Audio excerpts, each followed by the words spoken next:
it changed my life. And so when I think about how do I help people not get there in the first place? And what are the things? Because everything became in hindsight.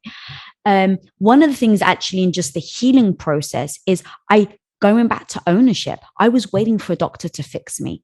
So when it happened, first of all, I was like, okay, what's the right pill I have to take? And hey, doctor, what's wrong? Right. And you literally go to the doctor and you're like, okay, this doctor came recommended and this person has a special degree and they've got famous people on their wall. And you convince yourself that an expert, quote unquote, is going to help fix you. And every time I went there, I had hope. And every time I left, I had zero hope. Yeah.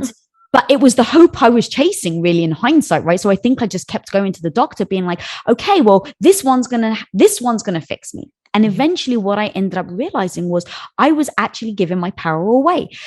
So by looking outside of myself, by looking to a doctor to say, hey, can you fix me? I was giving it away. Now, I didn't come to that conclusion though, until I realized all the things that went wrong with my own health were due to me. So once I started to process and I looked back, why did I get so sick? I was like, you know what? I took a lot of antibiotics, like a lot. It got to the point where I was on antibiotics like 4 times a year or 5 times a year because I was getting so sick all the time. So originally I was blaming the doctors. Well, he shouldn't have given me that many antibiotics. And after a while, after 2 years of literally just searching for someone to help and save me, once I realized I saved myself, I literally was like, hang on a minute. I keep saying they gave me antibiotics, but I swallowed them. Every time a doctor said, yeah, right? It's like every time a doctor kept saying, I probably shouldn't give you this many antibiotics. Not once did I say, why not? And not once did I go home and Google, what does taking too many antibiotics lead to? And so once I started to realize that by saying that it was their fault, I was now giving the power away. Once I switched it and said, this is all my fault. And if it was my fault, now I can fix it. And what does fixing look like? I stopped turning to doctors. I acknowledged that I had done it to myself, that I was ignoring the flags. You even said, right, we push it under the rug. I now had to stop and pause and say, what was I actually pushing under the rug? What did that look like? Okay, when I had this pain, I did this.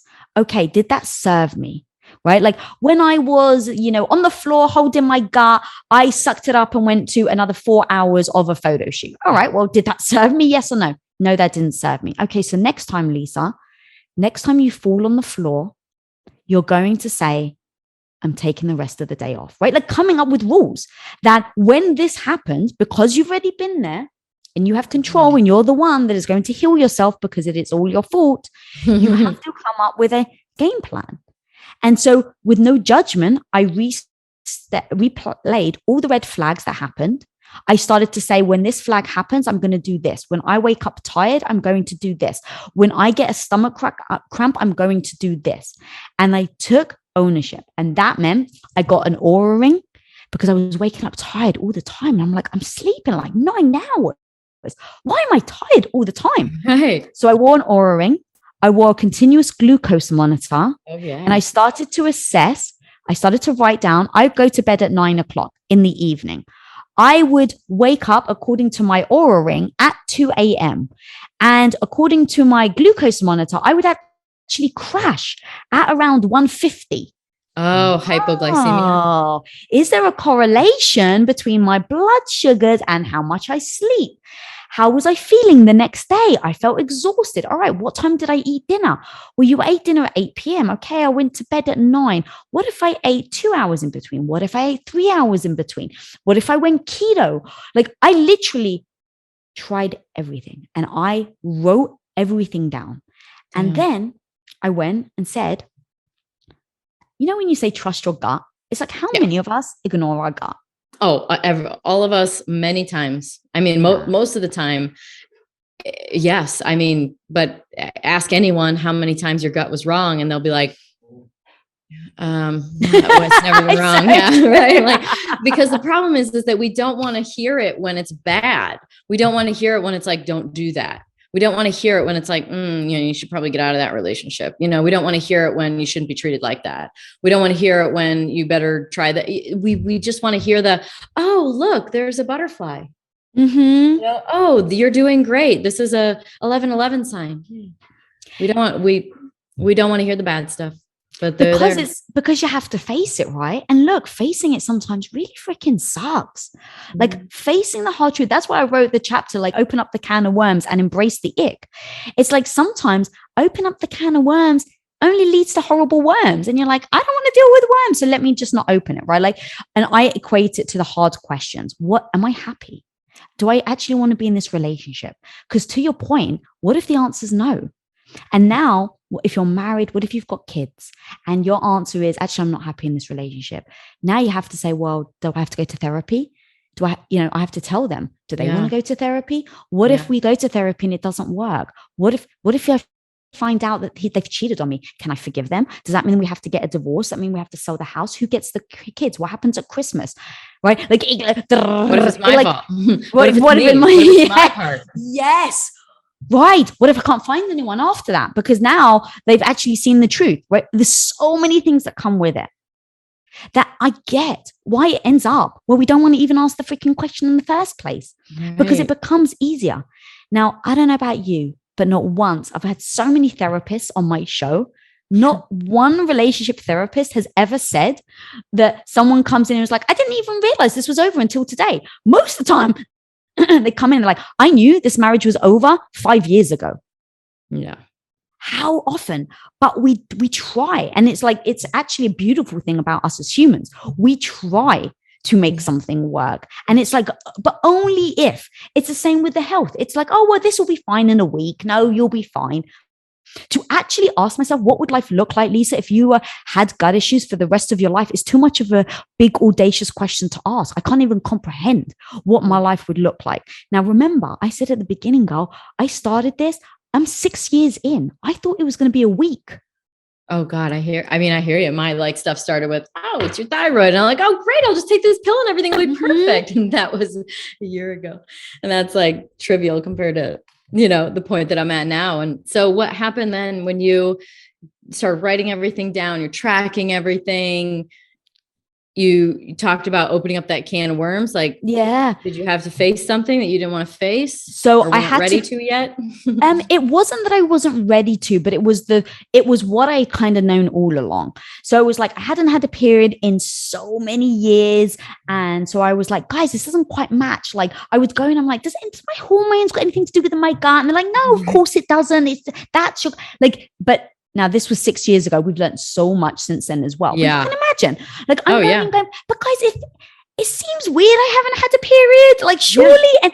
But doctors like, no. So I went in after eventually I'd owned, okay, Lisa, if this was all your fault, what do you have to do? I went in and got my own blood work done. I went in and got my own hormones checked. I went into a gastroenterologist and not gastroenterologist, a gynecologist, sorry. And when they're like, this is one of the most horrifying stories. So I go in there, haven't had my period in years. I'm thinking, okay, it's, I'm sure it's got to do with my health. I'm underweight. Like they're going to tell me like all this diet, blah, blah, blah. So I go in and she comes in with her little clipboard and she goes, oh, it looks like actually you've got PCOS, like polycystic ovary syndrome. And I'm like, oh my God, do I? She goes, yeah. Oh, but it says here that you don't want children. I was like, no, I don't. She goes, oh, then you're fine. And I'm like, excuse me? She goes, well, if you don't want children, you're fine. I'm like, I'm sorry? Because I don't want kids, it's okay to leave cysts on my ovaries. Like, right. It was so horrifying. And at the same time, so enlightening to how people think. Yeah, all right. And instead of getting angry at that point, I was like, yeah, that's about right. That's how other people think. And instead of getting annoyed at them, go, Lisa, this is your life. You're taking ownership over it. Don't settle for that doctor going, then you're fine. Don't settle for what they were going to do, because that's what she would do. That's why she's telling you that. It's something like, I had a hormone specialist, and something like it takes 8 diagnoses for a woman's hormones for them to actually be accurate. It's something crazy like that. Oh my God. It's something like on the 8th doctor, they actually get it somewhat accurate on women's hormones. That's crazy. Crazy. I mean, I I went in for the reason why I went in the doctor last year was for the same reason. I had plenty of other red flags and symptoms and signs, but it was losing my cycle. And I was like, all right, this is probably bad. You get those indicators along the way that were like, shoot, this isn't right. And it's a matter of dealing with them. So in the end, what was the big lesson in it?